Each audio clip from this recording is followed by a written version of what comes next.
I have a cup of tea. Mm-hmm. Have a pint of water. Oh, very sensible. Yes, very and sensible. I have my storage chest, which is absolutely full of whiskey, gin. So we can get squiffy. You remembered? The amount that's in there, mate, get absolutely battered. There's about I think there's about 8 bottles of cask strength single malt. Oh. Ooh, wow. Yep. Yeah. Making me jealous. That's quite impressive. Yes, Colin's a big Scotch guy.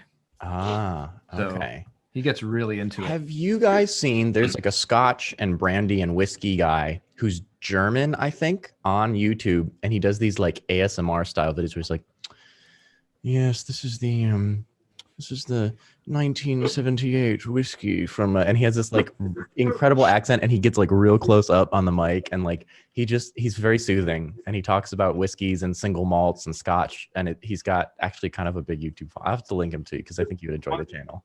My favorite thing about whiskey is, apart from drinking it, is I hold no snobbery with whiskey. I mock people if they put ice in it, but the reality is, if you want to put ice in it, you want to put Coke in it. Do you know what? If that's what makes you enjoy it, go for it. Yeah. My wife treated me to I think it was my 40th birthday, and it was a very special bottle by a distillery called Kalila, and Kalila don't exist anymore because they couldn't afford to keep them all up, and it's from an island that I'm particularly fond of, that style of whiskey. Anyway, so she never told me how much she paid for it. Wasn't a huge amount, but it was more than we would normally spend. And I waited for my parents to remigrate back from New Zealand to come and try it. Anyway, one night we drank the lot, and it was a very, very pleasant evening and memory. I'm chatting to a couple of whiskey snobs. Memory? I don't lose my memory. That's a good point. Ministry will attest to that. But we drank. I told it to a couple of snob whiskey friends of mine, or whiskey snob friends, and they were like, "Oh, that was a Gordon MacPhail Connoisseurs 1978 Kalila, blah blah blah blah. That's worth like £3,000 now. What did you do with it?" I said, "I drank it." And the look on their faces, but it's like, what else to do with it? Do with it, yeah. It's just put it on a shelf, and it just looks like orange liquid in a bowl. It's like, yeah. That's like the guys who buy guitars and they put them in a plexiglass case and don't play them. Or hang them up on their wall. Yeah. Yeah.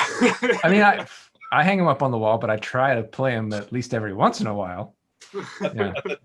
At the top of my to-do list tomorrow is to call the guitar tutorial place and say, can we set up some sort of hosting thing? And I'll hold it like that. Mark King online lessons kind of thing. When I go cleaning windows and stuff like that. You're gonna start a sea shanty channel on TikTok. What is up with that sea shanty trend? And it's all the same one. Yeah, I think like it was from years ago, though, wasn't it? It was I can't remember the name of them, but it was some guys playing on Twitch was playing Sea of Thieves on Twitch, right? When Sea of Thieves first came out as well. So it was Sea of Thieves, and it was even before that. There was Assassin's Creed Black Flag, and there was a bunch of people doing sea shanty stuff, and then someone on TikTok brought it back, and now. Yeah. But the weird thing about this one is, it's Colin, between you and me, I think they're talking about video games. Yeah. So there was so for people who may not know, some of our audience may not know, honestly, there was a game series called Assassin's Creed. It's very popular. It's a very big, franchise. It used to be about sneaking around in ancient history and kind of learning about history. And it was like about assassinating people, and it was a stealth game, whatever. Now it's kind of just a generic historical game. And there happened to be one that they made where you were a pirate and you would sail around and your crew would sing sea shanties while you were sailing around. And there was, I think, 30 or 40 different ones. But there's this one specific one that actually came out years after the timeline of the game. Technically, it was from 1876 or something like that, and it's called The Weatherman Comes, and it's about the people who work for 1876. I know something about that year. Yeah. Really? Yeah, it has to do with a pissing match between your country and my country, I think. Ooh, I'm now. Is that do we win by chance? Because that's you won in the sense that you got rid of us. True. Yeah. So anyways, this song, The Weatherman Comes, is, refers to this company where, they were called Wellerman because the name of the company was the Wells, whatever company.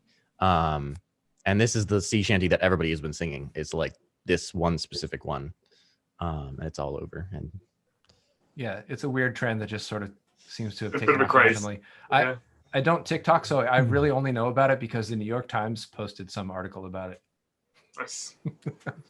So that's the And only Colin reason I probably know has about no it. idea what we're even talking about. So All he good. might be. So hey, should we talk about music? yeah, well, Not that's a sea good shanty segue. music? Yeah, not Yeah. sea shanties. Hey, Elon look, Musk sea posts shanties count as music. You can't. sea you know. shanties Oh, do there count went as Colin. He'll be Yeah. back. Yeah. sea shanties and the sea shanties are in a sense kind of like the acceptable. They're like the old version of pentatonics, right? Oh well, yes, I guess so. Like acapella group. It's folk Still, music. it's Yeah. like the OG acapella group, right? Yeah, Like, yeah, it's old people who acapella music. didn't have any instruments or anything like that, so they just sing along with themselves. I think they're pretty cool things, though. Sea Yeah. shanty. So One thing that I really love about them, and that reminds me of some of the music from The Hobbit or some of the Lord of the Rings movies, is that it's a cappella music, but it's not in the modern trend of having all these really high-voiced singers singing really, really screaming high harmonies. It's generally men or people who are, have, male They're work voices songs. singing really low. exactly. It's very Yeah, rhythmic, and it's very like powerful and Yeah.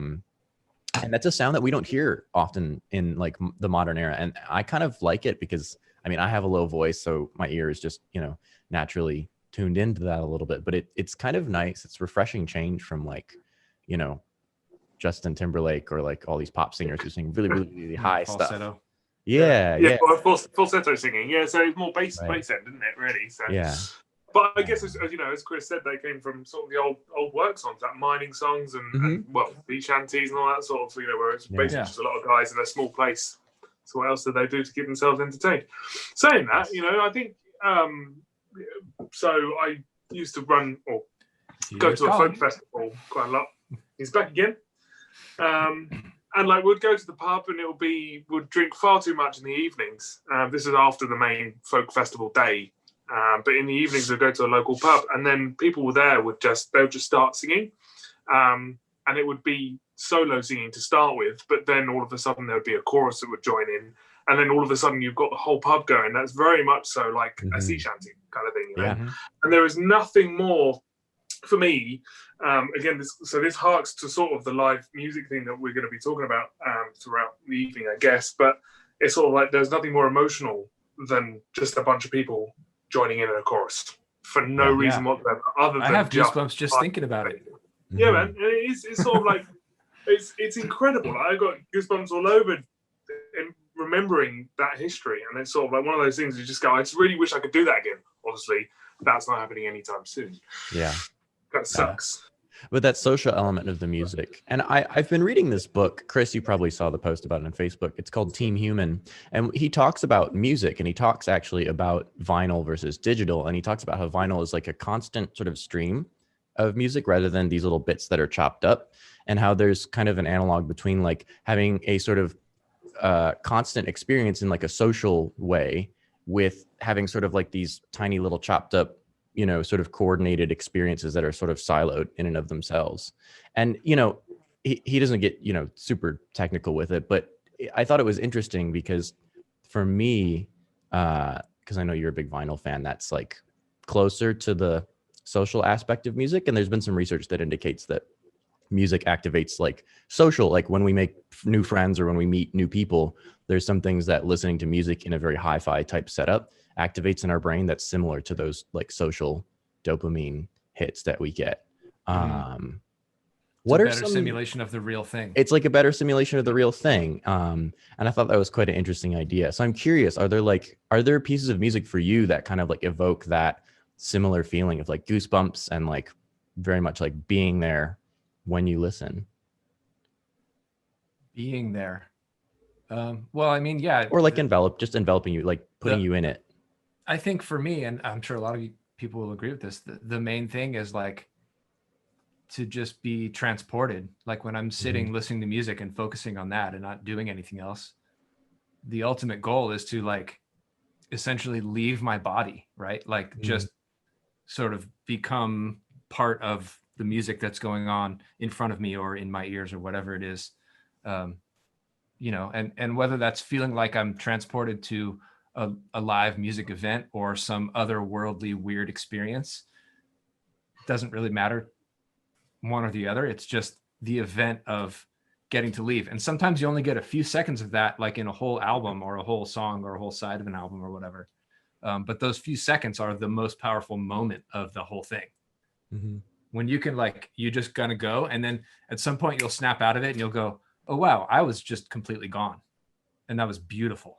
Yeah. And I think it's kind of the same thing. And at a live show, you can get that for longer periods of time, depending on what's going on with the show. You know, I remember going to shows and not really remembering the show until later. You know, yeah, like you just kind of get there and the music starts and you kind of, everything else just sort of starts slowly disappearing, and all you have is what's happening on stage and yourself, and then yourself disappears, and then all of a sudden the show's over, or, you know, whatever, you're in between moments, and you're just like, wow, I was just gone. And then later on you kind of remember more about it, but sometimes it's almost like drinking. Maybe not for Colin. Wasn't me. I mean, you guys, you seem to be nodding like you know what I'm talking about, so I assume that's kind of somewhat universally true. There's music, but there's music on your own.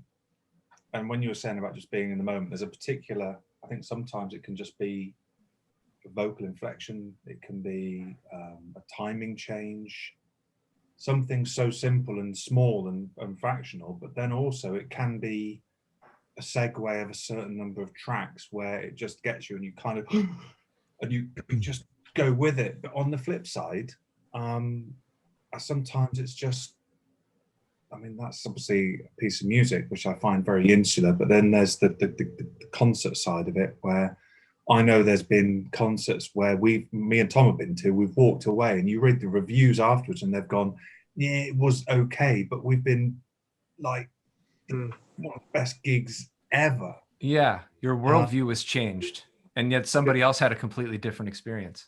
Yeah, I mean, I've been to gigs where I've literally been almost bored to tears and wanting to walk out, but refusing to, because you're like, no, I like this band and I like their music, but there's nothing clicking at all.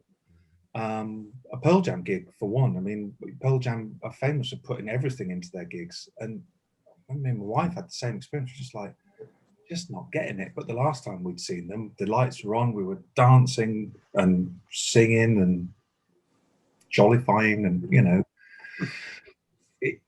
I don't know what it is. I think it's just sometimes it's just various little ingredients landing at the right time, susceptible to it. Why do I listen to Slayer 1 minute and go, this is what I need, and the next minute I listen to Elgar's Cello Concerto, but only played by Jacqueline Dupre? There's no rhyme nor reason, you know. But the same music can irritate you in the next day because you're not emotionally not engaged. Yeah. Mm-hmm.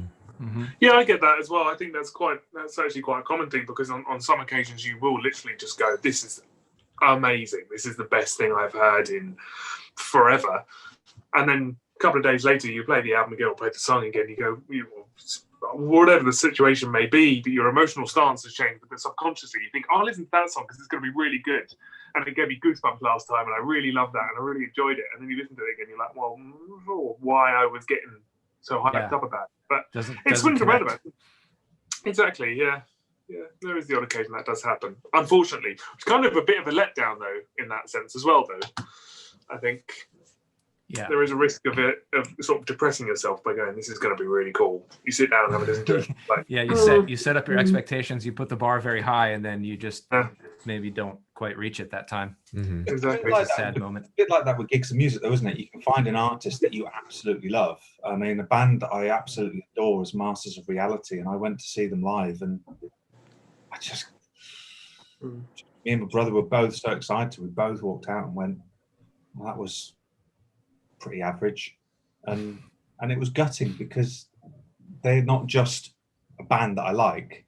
The lead vocalist, Chris Costa, is part of a genre-defining movement. He's kind of started a lot of the whole stoner rock, whatever you want to call it, desert rock, or all these sort of bands, and bands that people love today, like Queens of the Stone Age, etc., all look up to this guy saying you were the forerunner of. So it was like a bit of a, it's almost like when I saw Ozzy Osbourne, it wasn't just Ozzy Osbourne, it was like this was the dude that started the whole heavy movement. You know, there's something around it.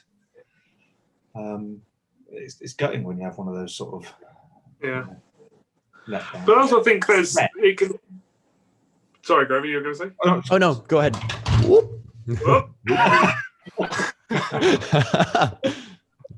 bad. Go ahead, Tom. Yeah. I was just going to say that it's sort of like you do occasionally get the opposite reaction as well. So there are some albums that I've listened to and gone, this is amazing. And then there's an apprehension that you listen to it and you're booked to go to see the gig or whatever. And then there's sort of an apprehension. You're sort of like, did I do the right thing in actually coming to see this person live? Because the album is incredible and said performer is amazing. And then you sort of worried that they're not going to perform so well in the gig. But then when you realise when you're at the gig, the live music, for me, there have been a couple of occasions when I've stood back, had to listen properly, close your eyes at the gig, and you've gone, this is better than the album. This is 1,000 times better than the album. And like this, I don't understand how or what makes it that much better, but everything they've done on the album, they're doing. But then there's that extra edge in a live gig for me. And that's what really takes me to live gigs, is sort of like being able to receive emotion from said performer, you know? Mm-hmm. I remember watching Goldfrapp in Royal Albert Hall, which is one of my gig things, but watching her, that was a trepidation. I was wary of seeing them because of how well produced and how much goes into each song, how many layers and stuff. How is this going to translate? And there were certain tracks that she was singing. I realised what I thought was a sound effect, like a synthesized sound effect, is her screaming into a microphone. She's got 2 microphones. I'm singing, I'm screaming. And I remember just watching it go, and it took that song, I got goosebumps now, it took that song to beyond another level. It was just like, oh my God, this is an even better artist than I ever thought she was, you know? Yeah. So, I remember having that moment when I went to see the Pixies in, I think it was 1989 at Brixton Academy in London. One of my favorite bands. And, I love the band already. And I went to the show and just, it transcended all greatness of the records. And it's still one of those concerts that's just like completely amazing. I was transported and yet I was still completely there, you know? Like I remember every moment, but just, seeing how they got certain sounds, and, you always knew that Frank Black, or Black Francis as he was called then, would scream in certain parts of the song. But there are other parts where, the lead guitarist is like just kind of not playing. He's just sort of doing this with his guitar, and then he sets it on the ground and starts kicking it and that kind of thing. And it's just creating this wall of scrunky weirdness that the rest of the band is still playing the song, there's rhythm guitar, there's bass, there's drums, and they're all locked in, but there's this whole other element going on that wasn't on the record, because it probably wouldn't translate, or maybe they just hadn't thought of it, or, who would want to record that or listen to that played back? But being there, it's totally different. Yeah. Brixton Academy, I mean, Sticky Floor. Yeah. I saw a few shows there during that semester. I was going to say a few years ago, not the not most pleasant of areas late at night. Geez, yeah. I mean, I went to Motörhead's 25th birthday party there, and that was an experience before we even got in. I can imagine. I don't remember a whole lot about the outside of the place. It just seemed like, I mean, that whole London trip for me, it was a semester in London. It was completely surreal. Alcohol fueled, was it? I mean, there was some, because I was 19, and so I wasn't old enough to drink in the US, but I certainly was old enough to drink in the UK. I was there with this fabulous girl who I'd met over the summer, and she was going to school there, and I just went with her, and just so happens that I'm married to her now. And so it was Lynn. Yeah, it was so my wife, and that was like the the fall after we'd first met. And so there was this whole thing, and I'd never been outside the US before, other than maybe Canada or Mexico, you know, for a short trip, but never like by myself without, you know, anybody except this one person that I went with. And so there was a lot of amazing stuff there, but definitely the musical highlights were just Brixton's astounding. got this amazing reputation because Grover, I don't know, have you been there? I haven't been there, but I know of it. It's kind of like the only equivalent I can think of in the US is like CBGB's. Possibly. I mean, it's bigger, but it's bigger, yeah. But it's bigger than CBGB's. Yeah, it is matte black, and it's you walk in and there's nothing about it that's special. But I know everyone from Nine Inch Nails to you said the Pixies. Madonna rates it as one of her favorite venues. Who plays arenas? Will only play to the earth. Yeah. I also saw the Cocteau Twins there that same season, and that was a completely different show. Equally wonderful in its own way. And in fact, the highlight of that show was the opening act, which I kind of walked in late on. But when I got there, it was Roddy Frame from Aztec Camera sitting down playing guitar, and Ian McCulloch singing songs from Echo and the Bunnymen. And then he had somebody playing spoons. And then it's just this rotating cast of characters, which was completely off the cuff and unannounced. Nobody knew who the opening act was. Nobody cared. It was a Cocteau Twins, and they were at their peak at that moment, you know. Heaven or Las Vegas, I think, had just come out or was about to come out. So they were like just tipping up to their commercial and creative kind of peak. But that also wonderful. Brixton is one of those places, I think, that like it just spurs on something about the place. I don't know if it's ghosts or what, but you know, the audience is always in tune. At least the times that I was there, the audience was in tune and the bands were on fire. Yeah, regardless of who it was. I think, wasn't it the last gig we were at was Brixton, Tom? I think so. Machine Head was probably the last gig we were at, wasn't it? That was yeah. And Machine Head have got this like relationship. Yeah, it was. Yeah, it was. Someone had thrown like what I love about Brixton, all those O2 venues, they do little English beers, big English beers. So what do? You drink the big ones. And some fool had thrown one and it hit the sound desk and it exploded. And these guys were doing the 25th anniversary of their debut album. So he would come out and do a set with his current band, which would be a 2.5 hour set. Then he'd go off, come back on with his original band, and then they would play the album in entirety. And they got halfway through the band, and all of a sudden, it was a bit like what happened with Zoom earlier, and it was like that. And then the crowd's going, what's going on? What's going on? They've blown the desk up. But the security and the staff actually broke curfews to allow the place to stay on so they could botch together some wires, and they played the rest of the set without a sound desk. Yeah, wow. It's from the monitor engineer was the one who ended up running it from the side for the front of house. And to be able to route that system through, I mean, hats off to them. They did it in about 10 minutes, 10, 15 minutes was, I think, the break. Yeah. Wow. Just so they did it in, but it was literally like the front of house just completely went down. That was it. And then they had to switch everything over to the monitor desk. And then it was the monitor engineer who did it, who ran it. And it was, you know, for them to be able to carry on, most people would call it there. Yeah. Definitely. Most gigs would say, that's it. You know, we can't carry on without the front of house desk. But yeah, no, they ploughed on through, as did we, through a lot of rum. Anyway. It occurs to me too that I've seen Brixton Academy in an enormous number of like live film music videos and on a lot of discs and a lot of YouTube, you know, live videos. I'm just thinking back then, I'm like, oh yeah, that was like at Brixton. And that was another one that I remember at Brixton. It was like, and it always seems like the energy there was just incredible. In Chicago, there was a venue. A lot of live records from there too. A lot of live records. In Chicago, there was a venue called the Aragon Ballroom. And it hosts like some quirky kind of small time local performance and then some huge people and everything in between. And as I recall, that venue was of a similar size and always had like just an unusual energy to it. And there is something about like those medium sized venues sometimes. They're more intimate than the arenas, but they're big enough to feel like you get the whole. Yeah, it's not just a bar, you know?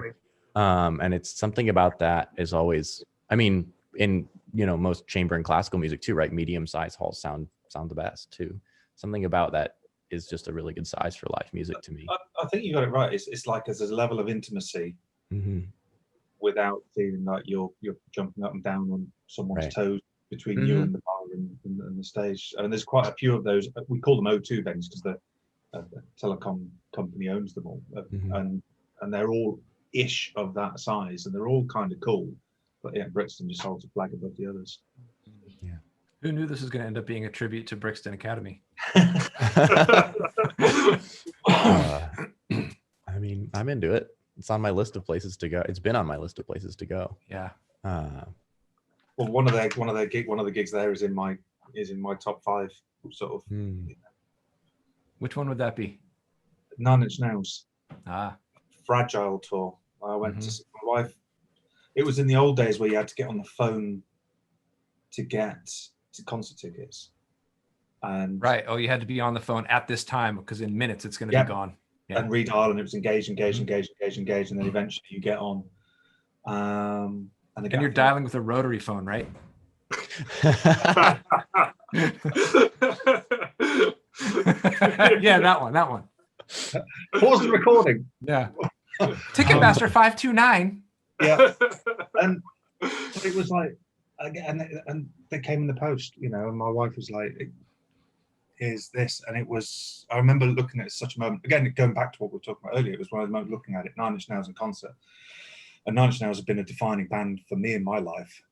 It was like, oh crap, what are they going to be like live? Because again, he is multi-layered, multi-instrumentalist. He's a perfectionist. He's this, that, and the other. He's now well known for his dedication to his craft now. Right. And the records a lot of them are like him playing a lot of the parts, right?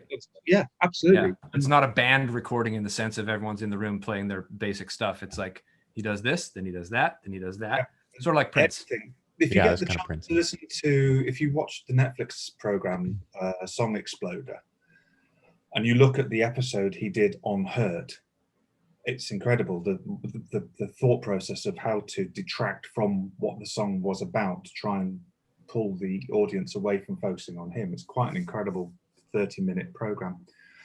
But again, this was Brixton. I went down, I was very excited. The opening act were appalling. It was Atari Teenage Riot, and it was 35 or 40 minutes, and I'm not joking, it was 35, 40 minutes of pure distortion and bleeps. And I thought the PA was broken. I genuinely sat there, and lots of people were looking at each other going, what the hell was going on?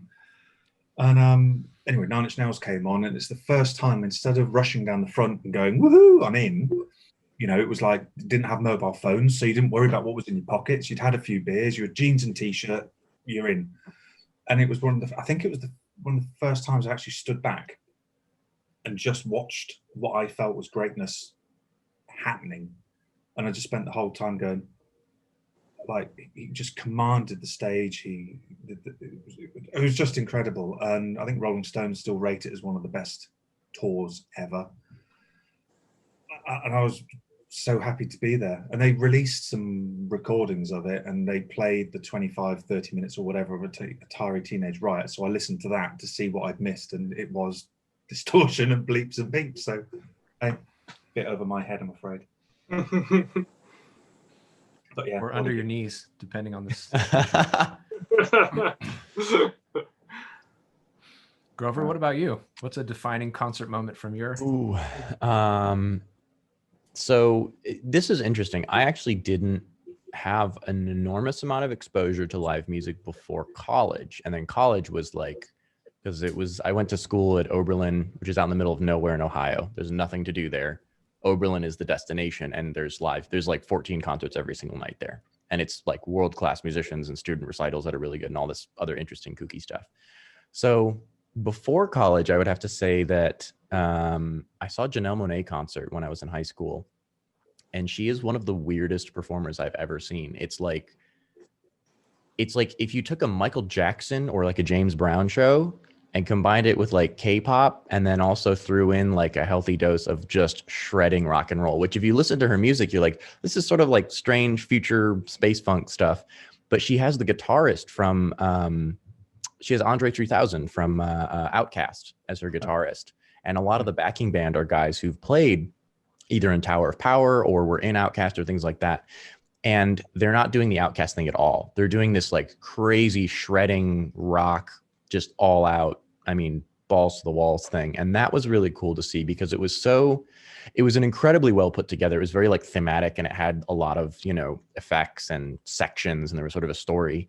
But it was really interesting to see something that was so different from the record. Like the record was this elaborate, you know, puzzle piece of different things thrown together. And then the live show was like almost this like rock concert, like weird, you know, like Robot Revolution rock concert thing. It was very interesting to see. And it was so different. It almost sounds like a George Clinton experiment. It was kind of like a George Clinton. Yeah. It wasn't quite as out as like Sun Ra. It was still accessible, but it was like pretty wacky. And it was cool to see stuff that you had thought on the record. You're like, oh, that's really cool. And that was like an amazing piece of musicianship. And then they took it like just so far past that live, which I think kind of like what you're talking about, Colin. You see it and you're like, that is what they were doing to get that sound. That's like so weird and cool.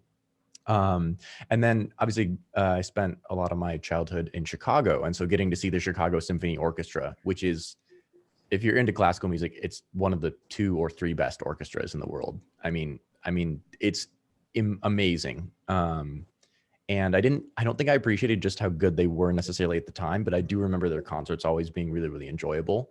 Since then, I've gone back and I was like, God, that hall sounds incredible. That orchestra is so tight. Like everything about how they play is just like, it's an orchestra that never sounds wonky, but if you like orchestral music, you hear them and you're like, that's the CSO. There's nobody else who sounds like that. And that's There's rare. So many classic records from that. There's so many, all the Solti, the Rainer records, you know, and it's just like, just being in that, and it truly is. I know a lot of people, nobody talks about how good Symphony Hall sounds, but Chicago Symphony Hall is one of the best halls I've ever heard. It's just incredible. So those were always big concerts for me. I remember hearing some John Adams, actually. I think it was Harmonie Lair, and they played it was a mostly modern music concert, actually. And that was one of my first introductions to minimalist music. That was like it was just mind blowing because it starts super, super small and it ends, you know, as big as you can get. And then in college, there was, a lot of incredible experiences. I would say there was, so Rhiannon Giddens and the Punch Brothers had some alumni in their band. Rhiannon Giddens was actually an alumni. She's amazing. And she's incredible. So I remember she came and did a concert with the Punch Brothers at Oberlin. And afterwards, we got together in one of the small chamber halls and we just jammed. And it was just her and Chris Thiele and a couple of Chris Eldridge and some folks like that. And we were just hanging around, chatting, jamming. And there was something like so intimate and personable about it. And it was like they had gone to school and like been in that same hall. It was just like a very special experience because like it was very community oriented and that they were like, they weren't looking down on us as students. They were like, oh, that's cool. Like do more of that or, things like that. I think what you were talking about, Tom, like just being in the moment there with someone, even when something really simple has happened was very special for me. And then my last concert actually of college, which was very, very cool. One of my idols, Cecil McLaurin-Salvant with Sullivan Fortner, who, Chris, you may know that she just released. Do you know Cecil McLaurin-Salvant? Mm-hmm. The name sounds familiar, but she's a jazz singer and she is, it's not really a fair comparison, but like if Ella Fitzgerald were, 30 years old making music now, it would be her. Like she is like, in my mind, sort of like the current titan of like jazz vocals right now. Definitely recommend checking out her records. They're really, really good sounding. The vinyl's amazing sounding. The music is incredible. But her pianist was an alum who I knew was really, really nice. And they just did a very simple, it was just piano and vocals. And it was one of those shows that kind of just blew my mind. I was like, I've done jazz, I play piano. Like I know what jazz vocals and piano sound like. And they went and they did things. I was like, I've never heard that before. I've never even heard that. It expanded, what I thought could happen with that music. And part of what made it special was that I had food poisoning and I had really bad stomach flu.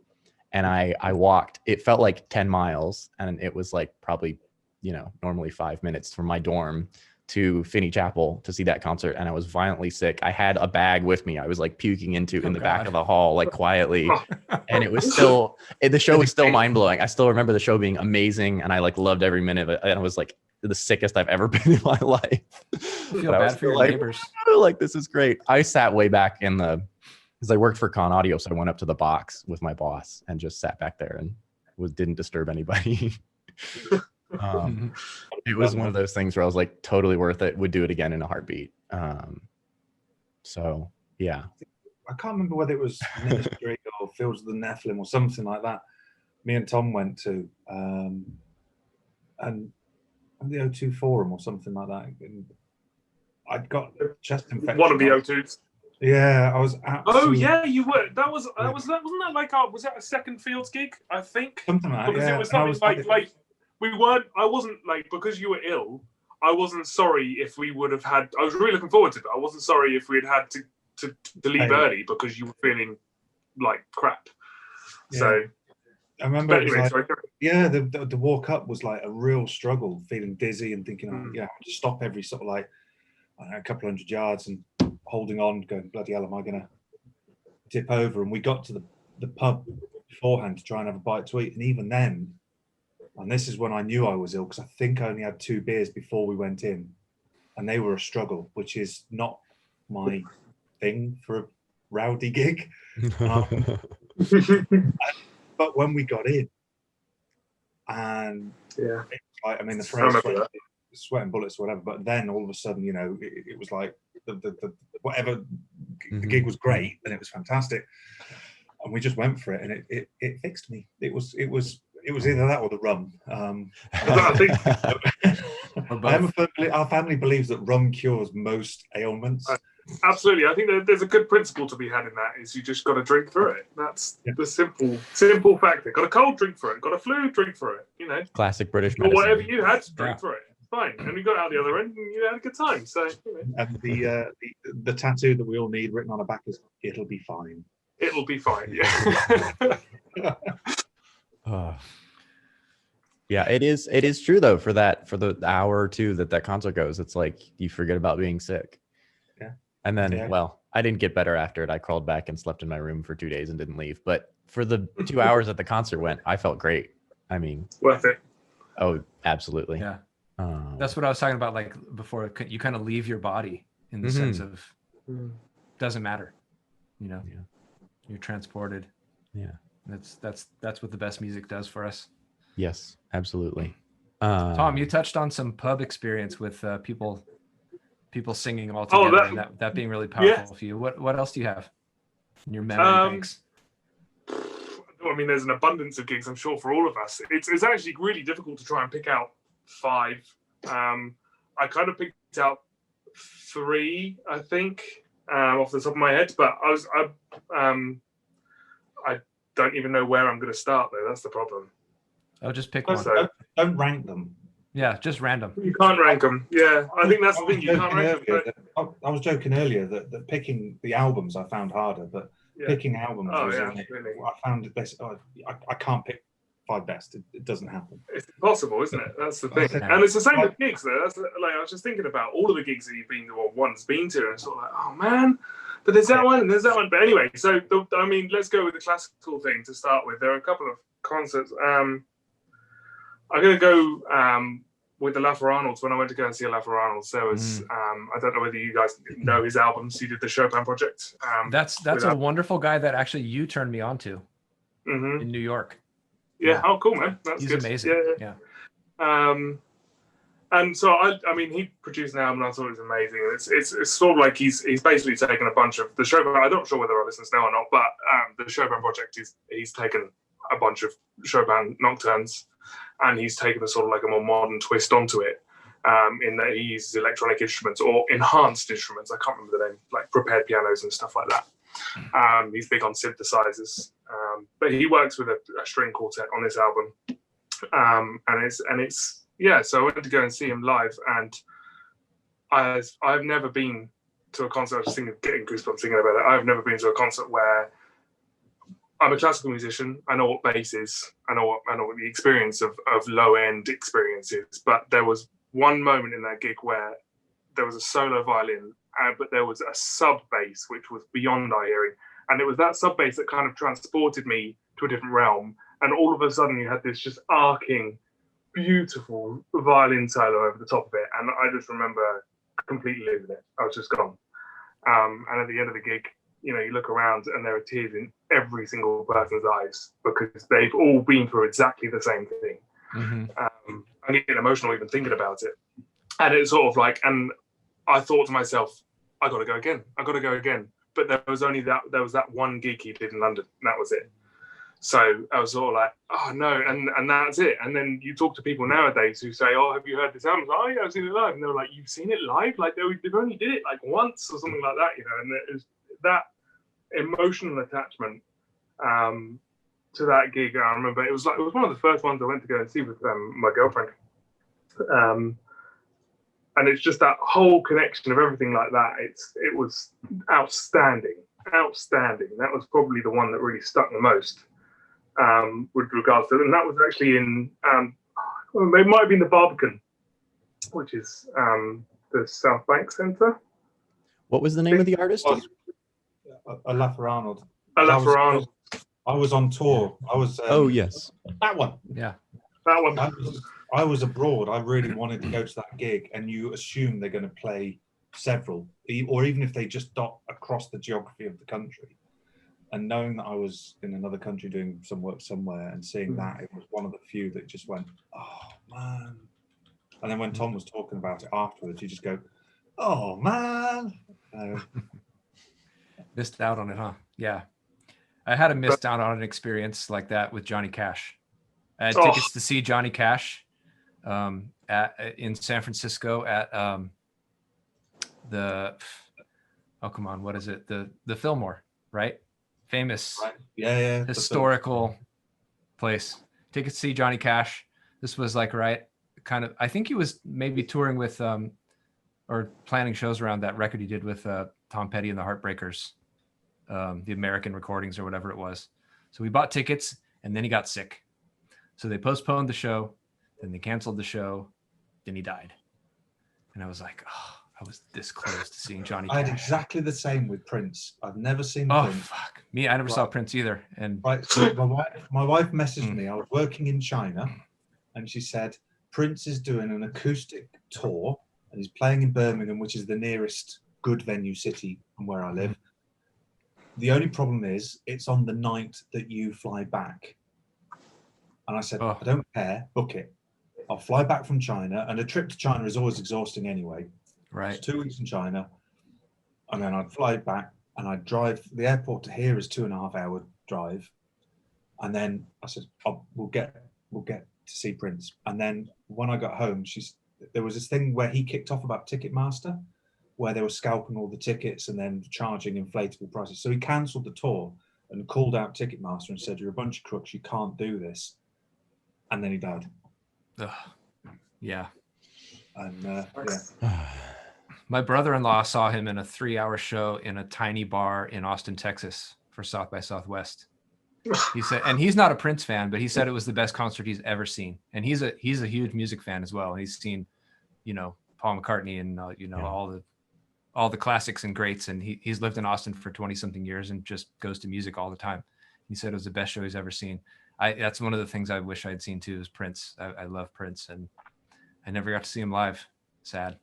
I was like very close to buying tickets to the Piano and a Microphone tour, but I think that the one that was near me, because I was in either early college or late high school at that point, and it was like the one that was near me was just on a date and it was in a place that was just a little too hard for me to get to, and I wish I'd done it now.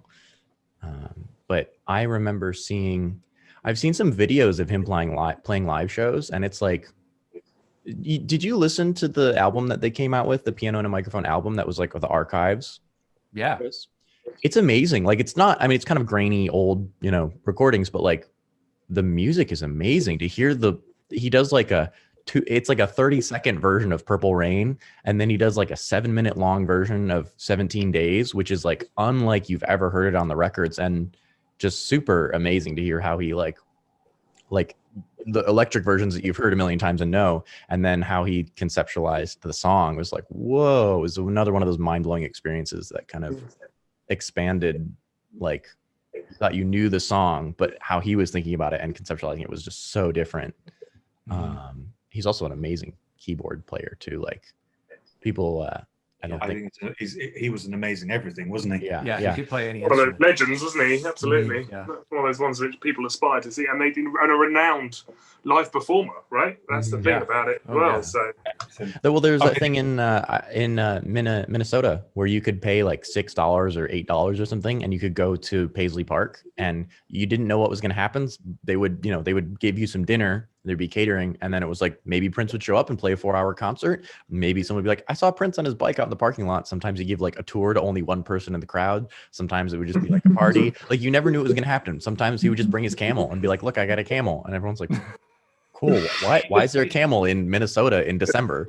Like, and you just never knew. You didn't know if Prince was even going to be there, but you could pay like $5 or $6 and something weird was going to happen at Paisley Park, like every Sunday or something. Can you imagine though, when you've got all these musicians? I mean, you look at the people who he had playing with him. Sheena E on drums, and it's like, can you imagine, like, here's my CV, and at the top you go, yeah, I played for Prince.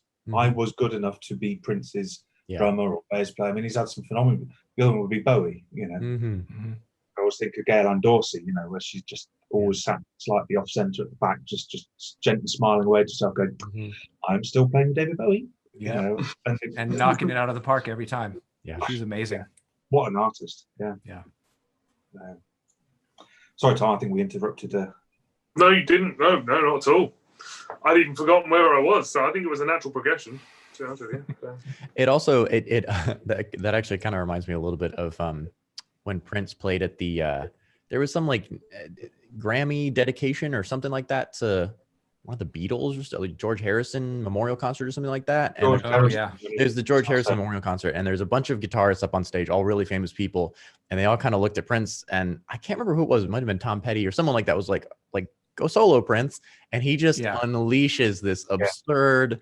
It's just insane. Destroys the best musicians in the world. It's almost like you've got all of these musicians in a line, just all do left take and go, what? And he's yeah. And I remember there's a moment where he kind of looks back and he's like, do you want me to keep going? Like, I could do this all day. And they're like, keep going, and they're all totally hype. And he's just like totally cruising. Like, he's just cruising. And the thing that really strikes me about that, and about seeing any like live Prince stuff or Bowie or some of those people, is like, they were incredibly technically proficient, but you'll never mistake them for like Steve Vai or Joe Satriani, where it's just like crazy shredding, right? It's not acrobatics. It's always musical, and it's always like, they can do the acrobatics, but it's always musical, and it's always got soul to it. And I think that's one thing that so impresses me about people who play in their bands too, is they find the musicians who can like perform with that level of soul and dedication every single night. That's incredibly rare. Like, you can find a million people, and Tom, you know this, right, from being classical music, there's a gajillion people out there who are like perfect, super incredible, block chunked perfection. They can play everything perfectly in time with exactly, perfect intonation. And it's like, that's cool, but doesn't hit here. It hits here, but it doesn't hit here, And to be able to find musicians who can hit here every night and like be on it, to me, that's like the highest level of performance that you can attain, which is what's so impressive to me about those. And I think part of what makes those live shows that have been really special so special is like, Trent Reznor's amazing, and he can do that in the studio, but he can also find musicians and form a band that like just pull at your heartstrings. It's incredible. Yeah. Robin Fink on guitar. If you take Robin Fink's guitar work, I actually think he's on a similar vein to John Frusciante from the Chili Peppers. If you strip away all the music and just listen to the guitar, I'm sure a lot of people would just sit there and go, what the hell are you playing? It's like weird off notes, and it's off key. It could almost sound like me trying to play that thing. they just, but it fits. It works.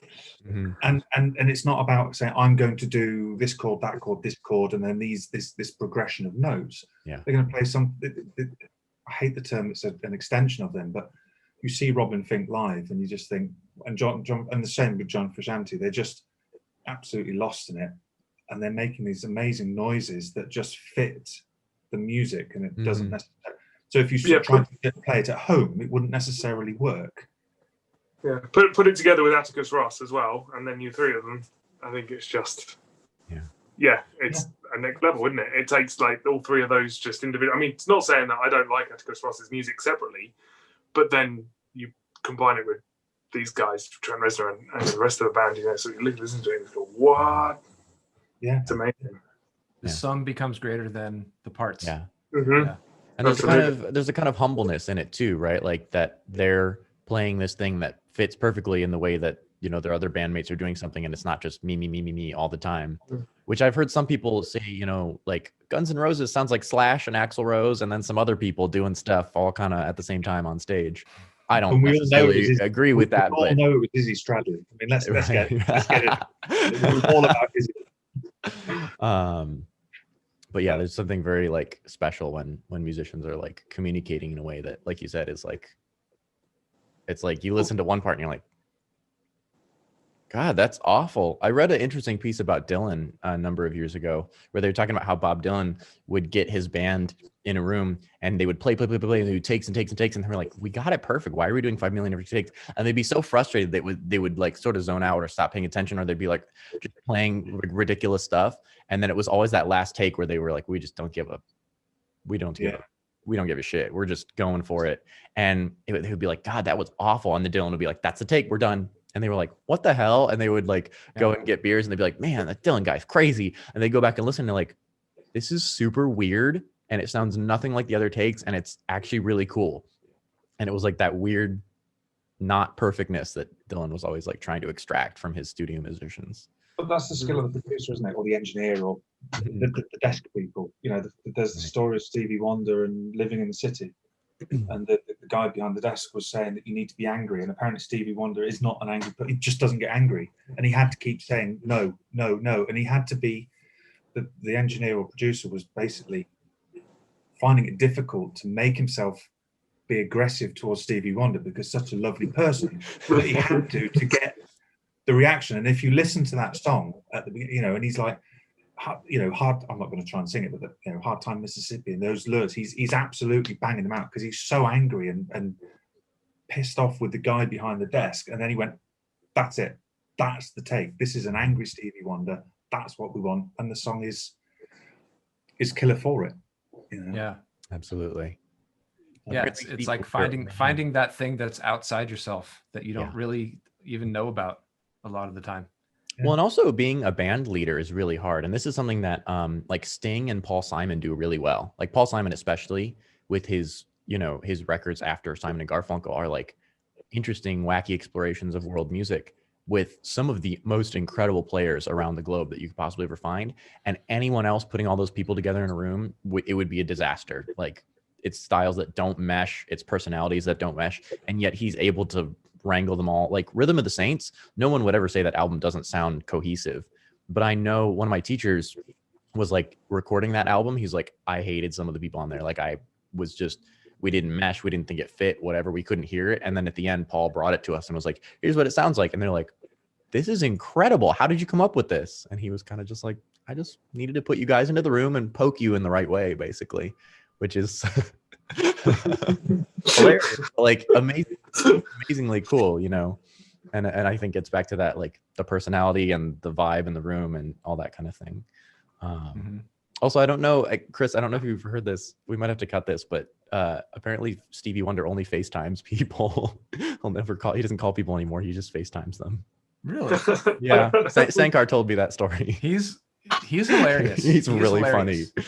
Every time I see him at trade shows, he'll come up and, oh yeah, I've seen you before. And hey man, you got something on your shirt. Tells me I have something on my shirt. But I've heard he does a lot of that joking around. Yeah. Apparently he bought a load of PMCs or audition. Said that he was going to kick one of his studios up with PMCs, and someone phoned up and he said, "Are you going to help me? Are you going to help me pick the color?" And the lady at the other end of the phone was like, I saw him at NAMM once, and he was at a booth, and he was joking around with somebody, and bumped into one of the guys at the booth, pretty like obviously intentionally. He's like, "Oh, I'm sorry, man, I didn't see you there." Just like he's such a goofball. He's like throwing M&Ms at people, and No ego. That's great. Yeah, no, really, really nice guy.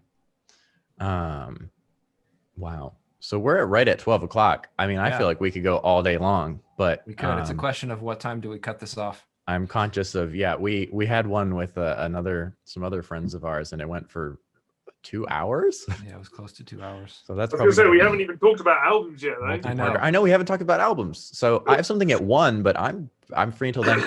Chris, I don't know what your schedule's like, but if you guys want to keep going, we can keep going or schedule another one. Your choice. I'm good. I'm easy. Yeah, we can go for a little bit longer. I do have stuff to do. Okay.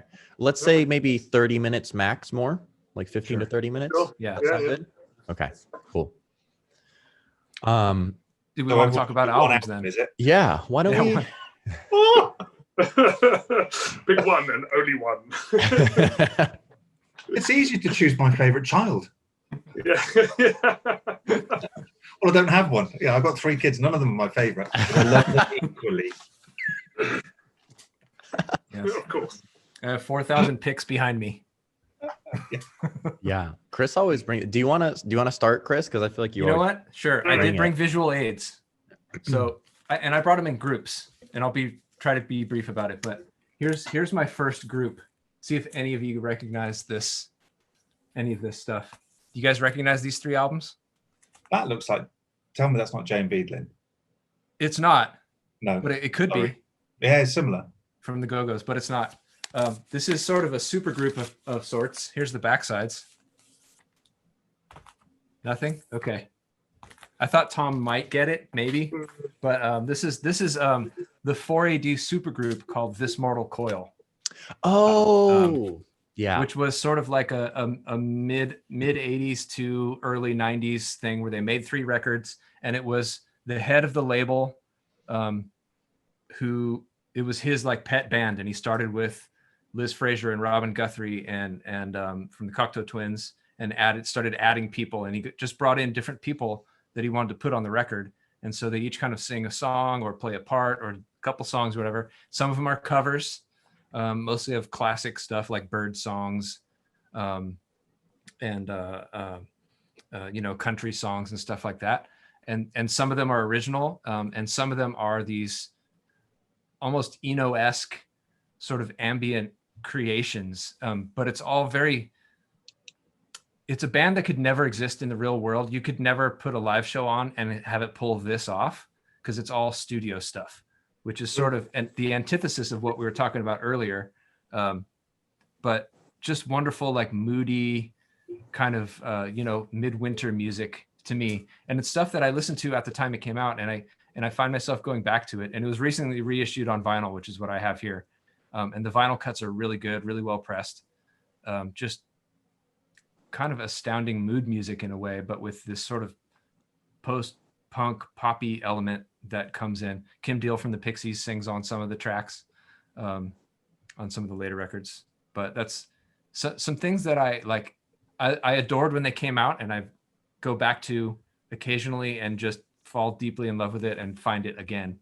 So that's for sure. I would say these 3 records as a group would be something to check out if you're interested in that sort of thing. I feel like a lot of people got cues from this, and probably Olafur Arnalds is a fan of some of this stuff because it's got that same sort of melancholy feeling going on. Do you want me to continue with another group, or do you want to rotate between people? I can jump in. So speaking of melancholy, this is a record. Some people might roll their eyes at this, but a record for me that always evokes like immediate feeling, no matter when I hear it, where I hear it, who's playing it, is the Peanuts Christmas album by Vince Guaraldi, which is just an amazing album as a jazz album. Like you hear that and you're immediately like, oh, it's like a warm bath, right? Did you guys watch the TV series Arrested Development? I've seen a little bit of it. There's an episode, or maybe more than one episode, where they use that over and over again, and they play that little snip, and then the character instantly goes. Yeah, he like shuts down like a robot. Yeah. And it's true, right? And it's like every single song, like whether you realize it or not, you know, the ice skating song, the Linus and Lucy song, like everybody knows every song on that album. You only need to hear it once. It's an immediate evocative, like it's just this like instant, like just everybody hears it and you just immediately relax. It's almost like a melancholy version of Mr. Rogers. Yeah. In the sense of like it evokes certain feelings and they always seem to be feelings from the past. Right. It's a very nostalgia-y. And part of it is like Vince Guaraldi, the way he does his chords, the way he inverts his chords and plays these funky cluster chords, it reminds me almost a little bit of like a Bill Evans style of like chordal phrasing, and it's just rich and like to me that's like an album I can listen to in the middle of the summer. Very impressionistic. Yeah, I can listen to it in the middle of the summer in California, and I'm still just like, this is lovely. Yeah. And I've tried to find other Vince Guaraldi albums that are like that, and they don't hit the mark for me. I like his Ginza Samba album, but it's very different to me. His work with Bola Set, the guitarist, it's really, really cool, but it's a different vein. I mean, I love all of Vince Guaraldi's albums, but yeah, that one particularly something special does something. Yeah. And it feels like in the recording, and I have some vinyl of it and the high-res digital, just the vinyl is well cut and it has a sound that none of his other albums have. And there's just something very special that happened with that one. So. All right, Tom, Colin, jump in. Throw us one. If we're going to go down... Musician. Well, you're an educated musician, just not in the classical sense. That's all. But if you're going to go down the melancholy route, there's one album. Yeah, well, so let's stick with that for the time being. I'm going to actually go with the classical album, but it's not classical. Again, this hybrid thing, I think, is I'm in love with modern music, but I'm a classical musician, so it's these crossovers which I love more than anything else. It's actually a game soundtrack written by a woman called Jessica Curry, and it's Everyone's Gone to the Rapture. And the actual soundtrack to this game, she won a Grammy for it. It was that good, and sort of the music industry turned around and realized that, you know, game soundtracks are a thing, and actually they can be worthy of awards as well. And it is basically just classical music, but it's shorter snippets of it. And it's again the whole arcing musical line throughout it. A bit of context: Everyone's Gone to the Rapture. It's a walking simulator, and you might ask, why would you want to play a game like that?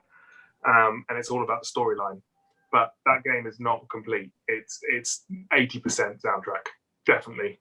And you can sort of listen to that soundtrack and emotionally connect without even having to lay eyes on a computer screen to be able to appreciate the music for it. And when I first, again, it's with my girlfriend, we sat down, we were playing up on the TV next door, and it's sort of, all of a sudden you're in a whole different world. And it was that music that it plucked you out of the scenario you're in, and just plopped you right into that world, completely transforming it.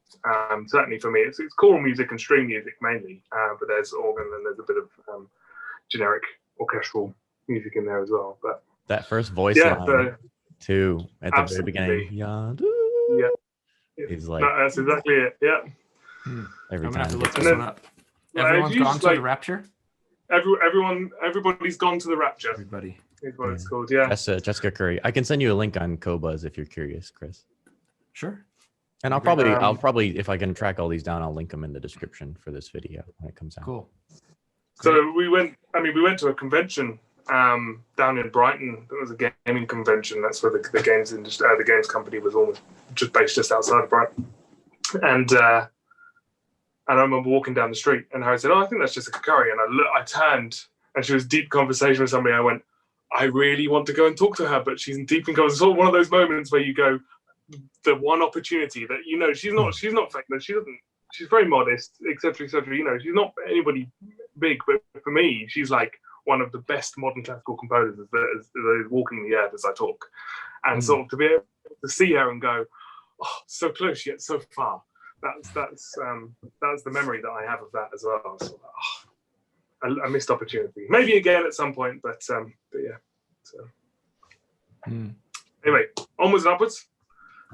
Well, so this isn't the album. I mean, it reminds me of a very special moment and a couple of tracks which tie in. It's not the album. I'll talk about the album in a second, but I was always a big fan of Patti Smith and Horses, and obviously it's a cliched album, it's a classic album, blah blah blah, and she was godmother of punk and all that sort of nonsense. But we were going to a music festival called the Green Man Festival, which is a really, really cool little festival in just inside Wales. It's very green, very scenic. They have no corporate beer sponsorship. They won't have corporate food. It's ace. It's just a wonderful weekend, long weekend away from home. And I'd said to the family, like, Patti Smith's playing. I don't care what anyone else is doing. Patti Smith is playing. I'm going to go and see Patti Smith. After that, I'll do whatever. But that's the one rigid thing about this festival. And the first day you're allowed in early just to kind of like get your bearings, and no one's playing, but check out where all the different stages and little venues are. And I heard Because the Night was playing, which is not one of my favorite tracks of hers, but it sounded weird. So we went and investigated, and she was rehearsing in this small marquee. So there was like 12 or 15 of us sat on the floor listening to Patti Smith rehearsing. And she someone who she dated had just passed away, and she said, she actually asked for permission to rehearse a song, which was Elegy, which is one of my favorite tracks. And we were just choking up because she said she hadn't performed this in such a long time, and she wanted to perform it, but she was going to be rusty and it would be emotional, blah, blah, blah. And she sang it, and we all sat there and sort of swallowed lumps, and went outside, and my wife sat with me, and she was like, that really got you, didn't it? And I was like, yeah, that hit me much more than I anticipated. And I was really sort of like, sure. Then she walked past. It was just because you were saying about the lady, Tom, it reminded me, she walked past, and it was like, my wife's like, are you going to go and say hello? What the hell am I going to say to someone? I love you, I love your music. You hear it 1,000 times a day, and to me it sounded so hollow, and I'd just become a bit of a gibbering wreck, but my two kids, my two daughters, who were, when was this? We're talking 2013, so we're talking 7, 9. Both my daughters were in single figures, but they were totally in awe of this thing that they had seen. So they asked if they could meet her, and I went up and I said, excuse me, Ms. Smith, would you mind awfully? And she spent 5 minutes just chatting with us and the kids, and she was an absolute delight. And so her music and that album sort of like lifted to the next level because there were all these memories associated with it. And I think Horses is always one of those albums that still live with me. Whether I choose it to be in my favorite top 5, top 10, top 20, it will always have this amazing emotional attachment to it, because it's not just what she did for me, but the fact that I remember sitting watching her, with the greatest respect to her, an old lady kneeling down to be on the same level, eye to eye, as my daughters. I thought it was such a lovely human thing. And whenever I hear the album now, I always have that moment. And when she starts singing, there's that little refrain at the beginning of Elegy, it always gets me. It's like a little bit of sort of emotional attachment of a family thing. So that was one of those albums. So, yeah. And ironically, it's not my top 5 favorite albums, but it's always going to be on a pedestal because of everything wrapped around it. Yeah, absolutely. That reminds me of, and I did actually pick another album, but talking about the Green Man Festival, I've only been once, and Colin was the one that said, you've got to go to Green Man, and it's like an amazing festival. And again, girlfriend's Welsh, so we thought we'd stay with her family the night before, head on up, and there were a few people that we wanted to go and see, and we wanted to have a listen to, but there were a couple of people there that we sort of just absolutely blown away by, and one of them was, I'm not sure, Colin certainly does, John Grant. One of his albums, I always wanted to go and see him live. Actually, I think it might have been a hi-fi show that introduced me to his music. I think it might even be Colin. Pale Green Ghost was the hi-fi album at the time. And it was, and sort of like, the opportunity to see him in the evening was fantastic, but it was the afternoon where they said, oh yeah, he's doing a signing. So I thought, okay, cool. So again, Pale Green Ghost. So that's, John Grant's signature. and I was so excited to see him.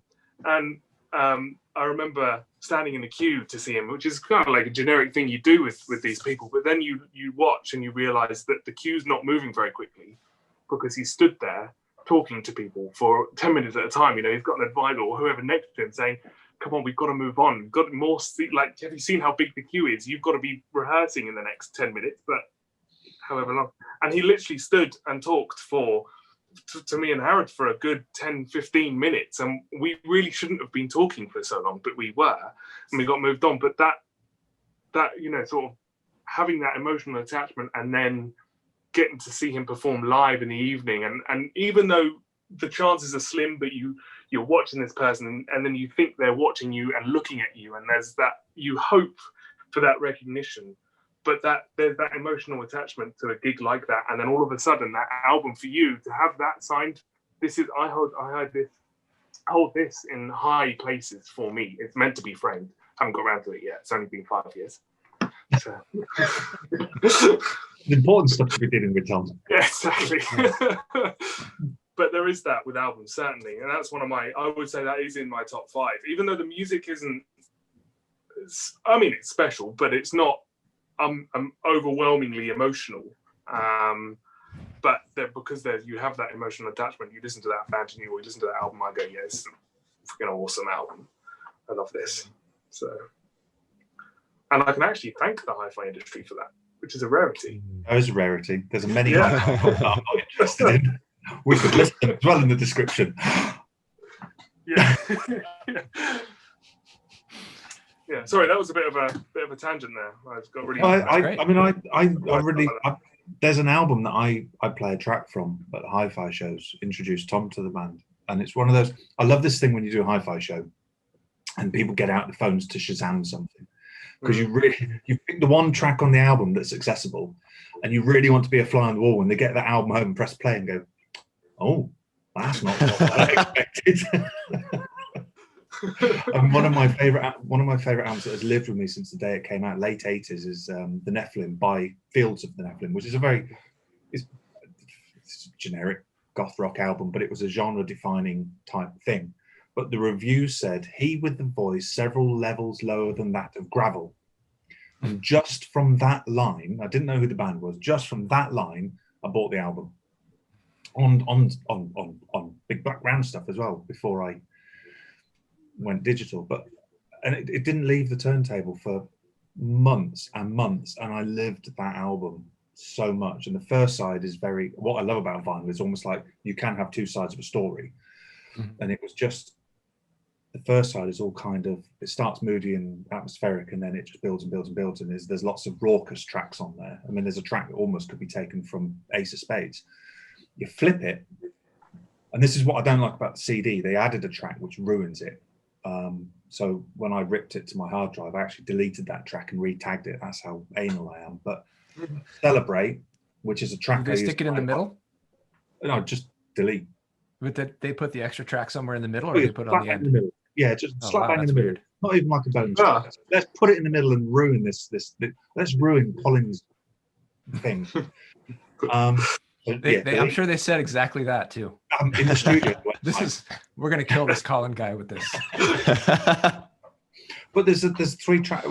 So Celebrate I use at hi-fi shows, and it's almost like I romanticize it, probably isn't, but it sounds like a single mic recording and just this bass guitar, and it's amazing. And the whole crowd, if you go, they all sit lean forward like that, and they were doing that, and then they'll get the Shazam out and go, ooh, I've never heard of them. Who's that?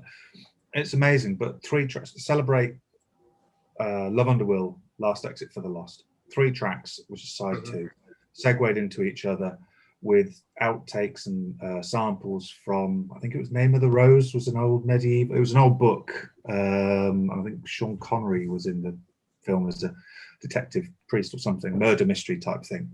The crows in the background and like the creaking and all that sort of stuff. And it just builds and builds and builds and builds and builds, and it becomes operatic at the end.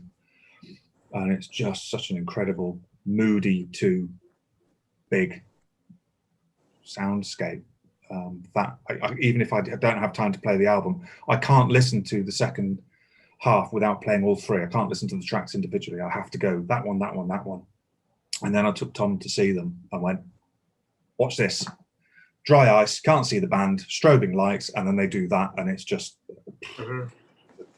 I have to say, that's something that I kind of appreciate, actually, about Hi-Fi Show listeners. I know we complain about them a lot, and we're like, oh, they only want to hear the Eagles or Hotel California or all this other stuff, right? But there is, no, really. I've noticed... Yeah. A crawl. I've noticed you can play music in shows that normally, when we're going about our day just listening to background stuff, that people would just skip, right?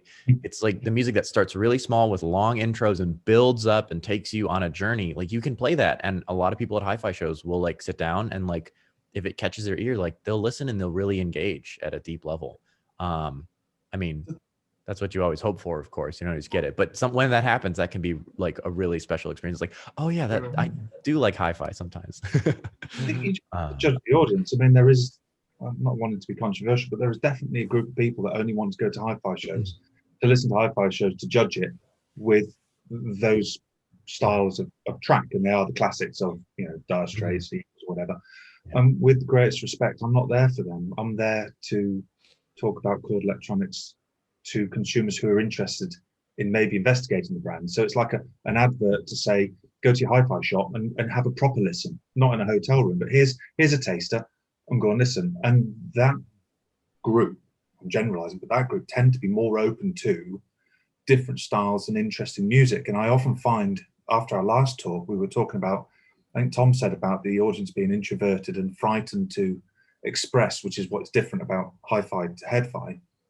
But that group within the hi-fi feel embarrassed to say, but I actually would like to listen to this. And you go, yeah, let's hear that. I played the Dead Kennedys, Holiday in Cambodia at a hi-fi show, and it went down an absolute treat. Because there's a generation who went to university and college who listened to those bands. That's what they played on their first hi-fi. It's got to get, you know. But I also think it's about giving people I think you've got to start somewhere, but giving the listeners at a hi-fi show the opportunity to realize that they can pick something completely off the wall as well. I think one of the biggest problems is there will be generic music playing, so people are a bit apprehensive about asking for music that they want to listen to, which is what the whole thing is about. So if you do that, if you play Dead Kennedys, for example, somebody's going to walk in and say, cool, now I want to listen to the, I don't know, whatever, Rage Against the Machine or, you anything and everything. The doorway is the bloke who wants to listen to the Eagles is firing back out that way. Exactly. Welcome to the Chord Electronics room. You have permission to have fun here. It's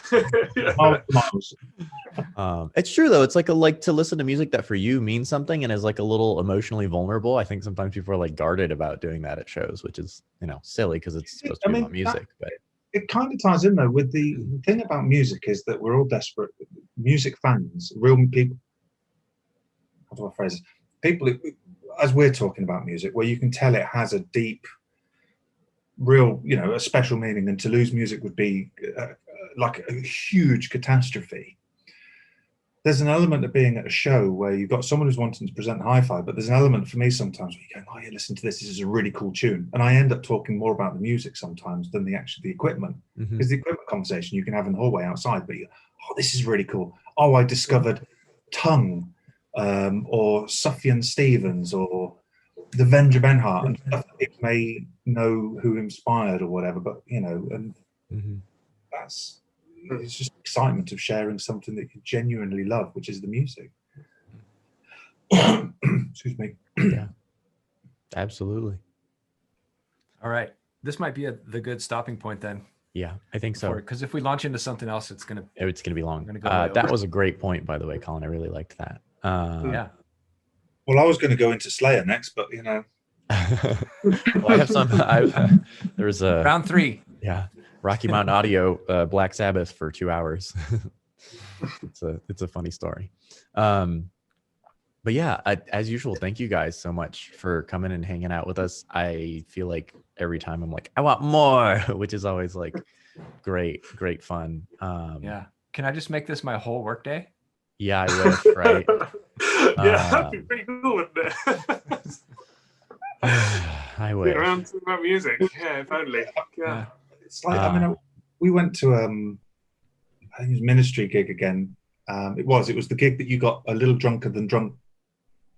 But we were in the bar, which is opposite the venue, so it's literally like, we've only got to walk over there, and we just got chatting to these guys, and we're going, we did, didn't we? I remember that. Yeah. What about KMFDM? What about just the list of industrial bands came out, and it was like, and all of a sudden it was like, oh bloody hell, and then we had to rush over, and I'm not saying we didn't want to, but there was almost like an element of, this is kind of taking away. I'm really enjoying this. We could sit here all night just drinking beer, talking about music. Yeah. And then we went to see Three Teeth was supporting that night. Three Teeth and Ministry. And yeah. They got wildly drunk.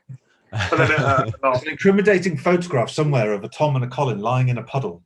At 2 o'clock in the morning, trying to get back to the hotel room. Going, nice. I remember you waking up the next day, getting home, and then you texting me saying, "Why I've got a bruise on my calf? Where did that come from?" Like a footprint bruise. Yeah. I got a footprint. I walked into the kitchen, and my wife and kids heard my voice, and they're like, "You had a good fun night last night," and I've got bruises on my arm, like fingerprints. I think there was a girl next to us who'd gone down in the pit, and she'd come back up. But I'd literally got a footprint on the back of my calf, and it was like, my kids showed it to me. It's like, Dad, and it's a bit old for that. No. I'm still 18, God damn it. Good fun, though.